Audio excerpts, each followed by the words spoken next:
My name is PK Reid, and I am here to bring you another Movie Monday with my friend Topkaj here. Hey.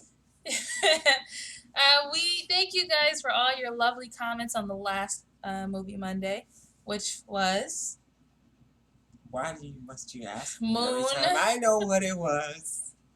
Because you don't know any, you know. We were just looking at it. Anyway, yes, thank you guys for the lovely comments. I do appreciate it. And yeah, we're gonna get into this next movie, which was called High Fidelity. Oh, you knew Because that. I was watching it.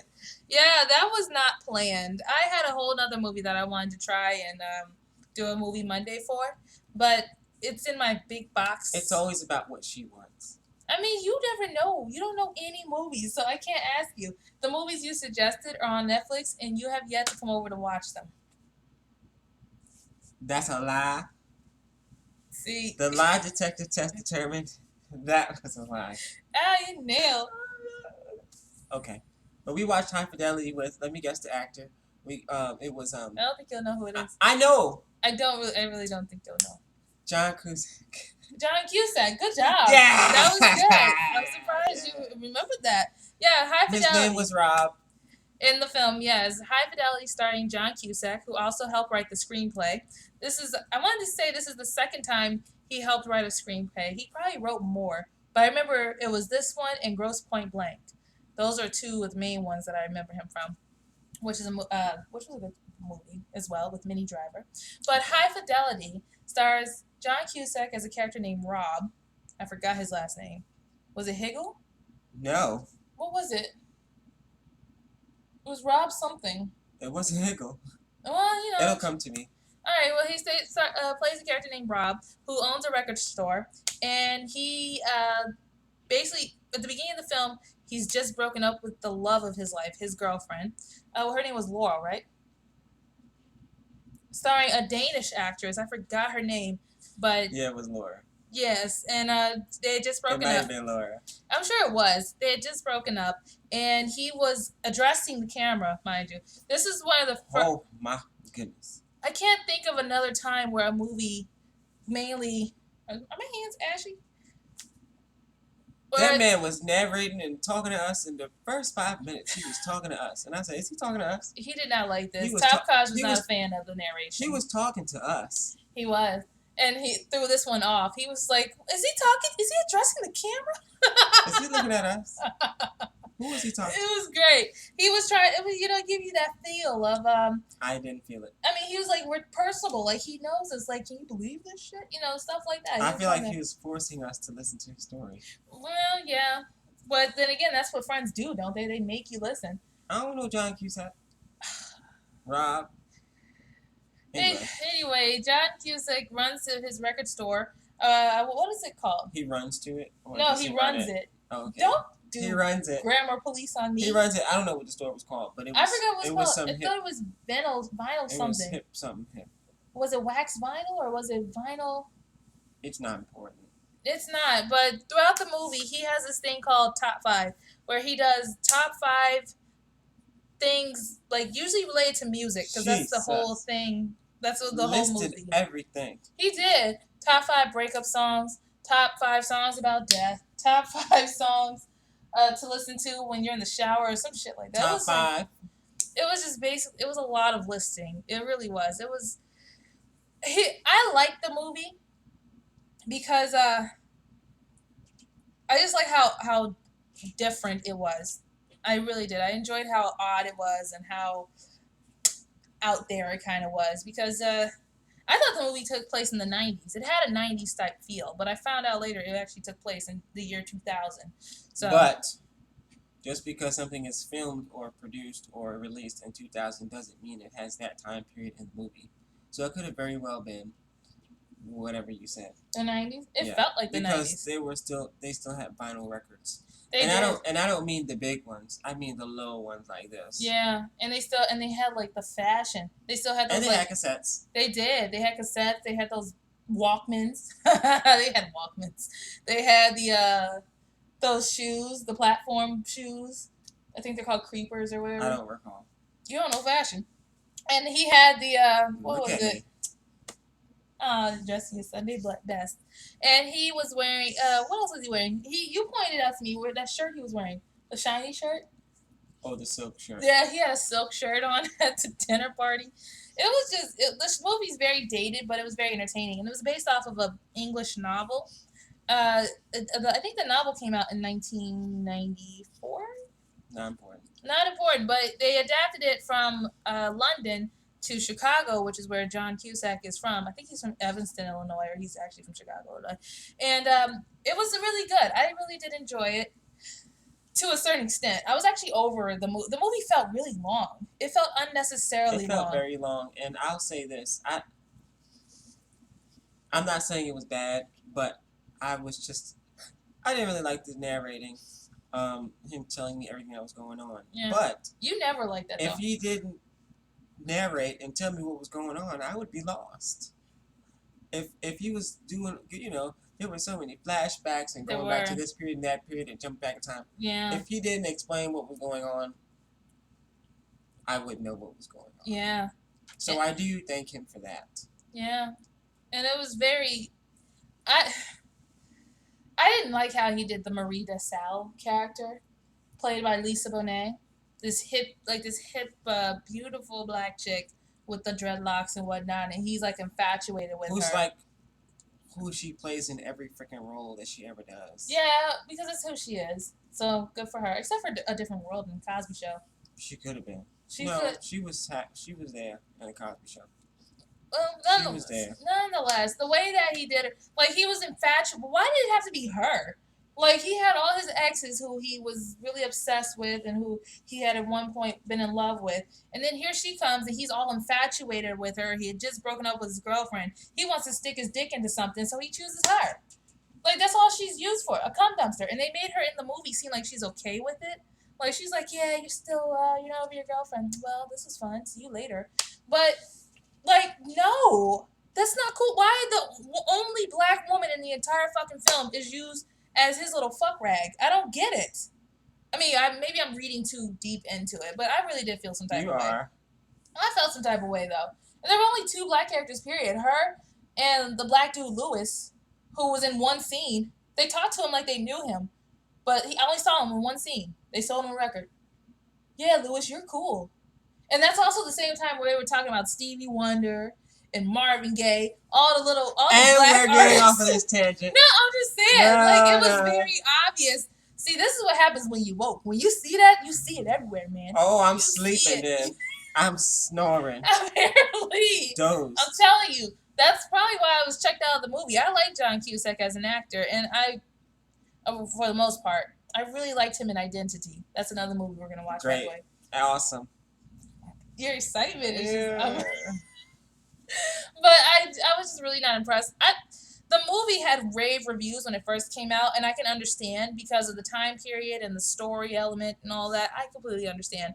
But for me, it was just too long. It was too long. It was drawn out. He had to explain everything. He really did. And I didn't find him likable at all. Maybe that was something they did on purpose. He was okay. I didn't think he was a jerk. But that's because you're kind of stone cold, man.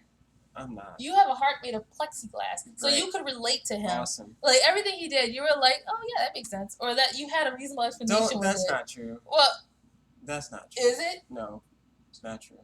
I feel like it is. It's not true.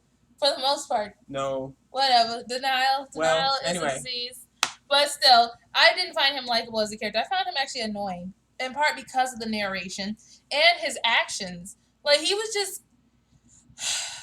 It was very man heavy. We got it. No, I just didn't see. I really was not cool with that Marie DeSalle thing. Like no matter how they try to spin it, that was 20 minutes.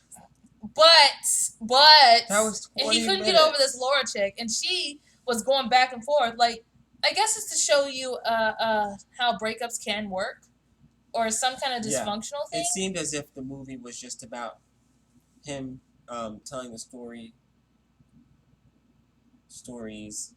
of his his top 5 breakup. Yeah. And so that was interesting. How he connected with them several years later to find out why he was as heartless. As Charlie said, he was going through that, trying to make sense of everything. phase. Yeah. So he was calling up all of his ex-girlfriends to find out why they left him for someone else. Yeah. Which is very selfish. He even called his 7th grade girlfriend. Yeah. Mom. 7th grade. And that mother was Come just on. like, okay, bye 20 years ago. Seriously. It was weird. Bob. That movie was just not. I wouldn't buy it, and I actually had it on my list. It was all right. I mean, I wouldn't rush to buy it if it were like $5 in Walmart or something. Yeah, I'd grab it. and then a funny thing was the movie was just going on and on. Mm-hmm. It was going on, mm-hmm. and it seemed like it got to a point where it was ready to end. And I was like, God, I wish this movie would end. And it looked like it was ending. And then another scene came up, and I was like, damn it. And then it ended like a minute later. It should have ended where I wanted it to end. That's where it should have ended. That's where it should have ended. Mm-hmm. But I wouldn't say it was a bad movie. No. If you're just, I'm not into that era. I am. I love movies from that era. I'm not. What era are you into? The 70s? I'm into. That's a joke. See what I did there? That's what I did? No. What'd you do? I don't like you. Anyway. So because Rob seemed to love making lists, we decided that instead of doing 6 degrees 6 degrees of separation, I'm going to ask PK Reid a random top 5, and she's going to ask me a random top 5. And because the movie was based around music, we're going to give our top 5 songs on whichever topic each one of us gives. Mm-hmm. So you can start. Oh, you want me to start? Mm-hmm. Okay. You can give me a topic. I will. Top 5 one-hit wonders of the 90s. It has to be opinionated to me. Yeah. I don't know any one-hit wonders. Yes, you do. What are the songs that were... Of the 90s? Yeah. Of the 90s. All right, how about top 5 catchy songs? To me? Yes, to you. Okay. Well, number 5 would be...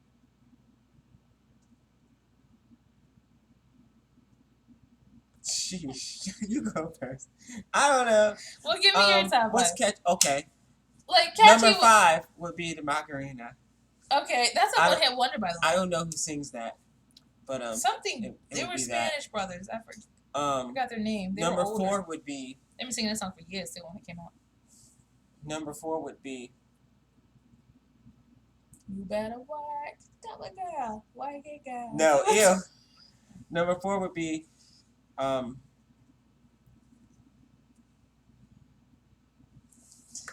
I think you should go. I think you should do top 5 catchy songs, and I do something else. Really? Yes, go ahead.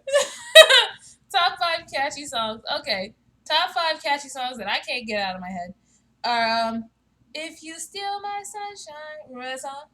You don't. Or "Few Times I've Been Around That Track." Remember that song? Okay. Yeah, Gwen Stefani, "Holla Back Girl." "If You Steal My Sunshine." I forgot who sang that song. That's 2. Yeah, it's another catchy song.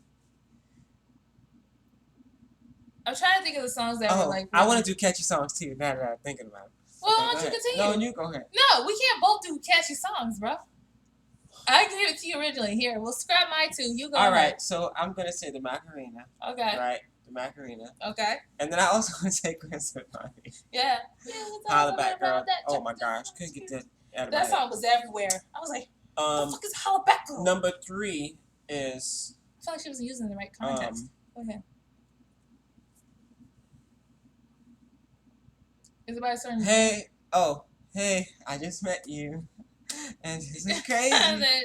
But here's my number, so call me baby. That was. You know the song. That's number 3. Number 2 is "Hey Ya" by Outkast. Yeah. I can get that out of my head from 2000 on. And then the number 1 catchiest song to me. You have to emphasize. Probably Aqua or something. To me,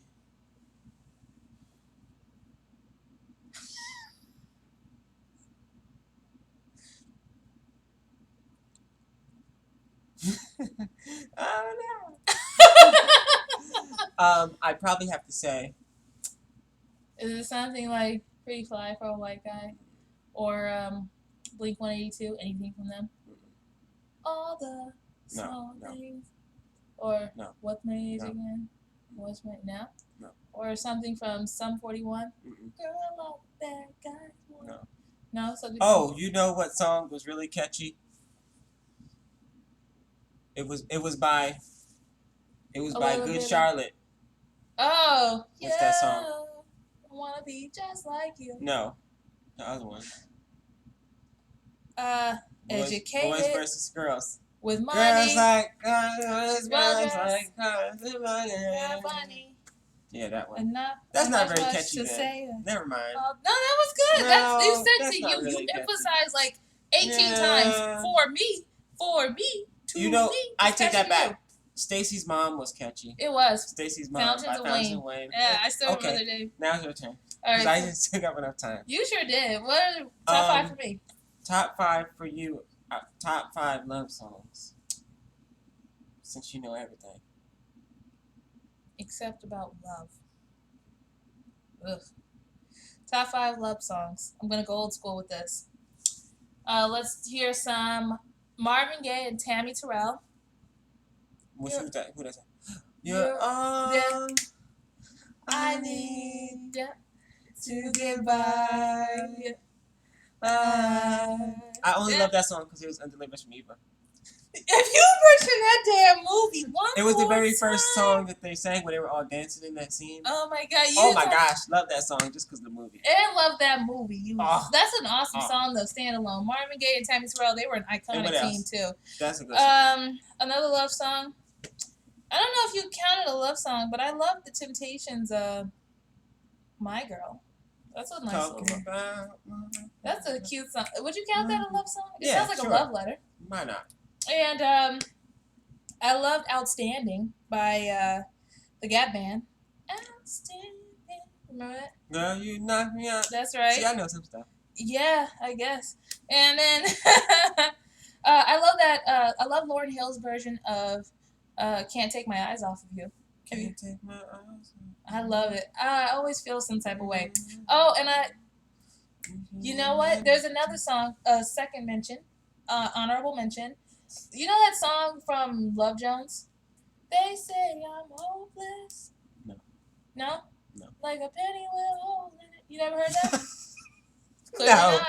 A penny with a hole in it? No. Yeah, that's like a country saying. It really does. It really does. And another love song. Again, I'm taking it back old school. Actually, I might take it back to let's go classic. Let's say Fire and Desire by Rick James and Tierra Marie. Do you know that song? Is it Tierra Marie or Tina Marie? Love and Hip Hop was on today, by the way. And I watched it. Okay. I was disappointed in myself, and that's where I mixed up Tina Marie. I don't want to talk about that. We don't. We're a classy channel. Also wanted a love song that's a real love Actually, song. you can still be classy and real. You can be classy and watch Love and Hip Hop.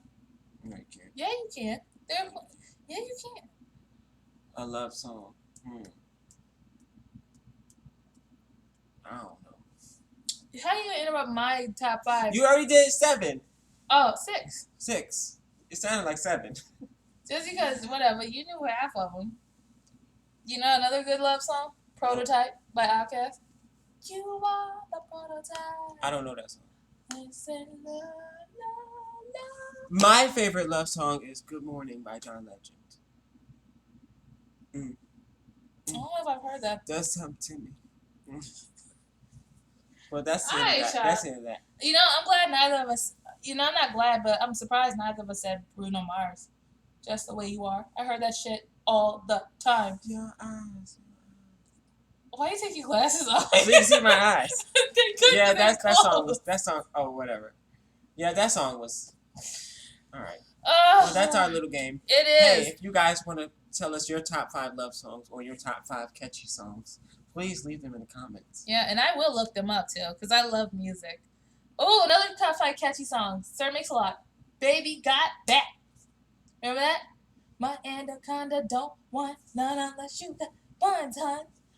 Oh Remember? my God. Yeah. Yeah, I do.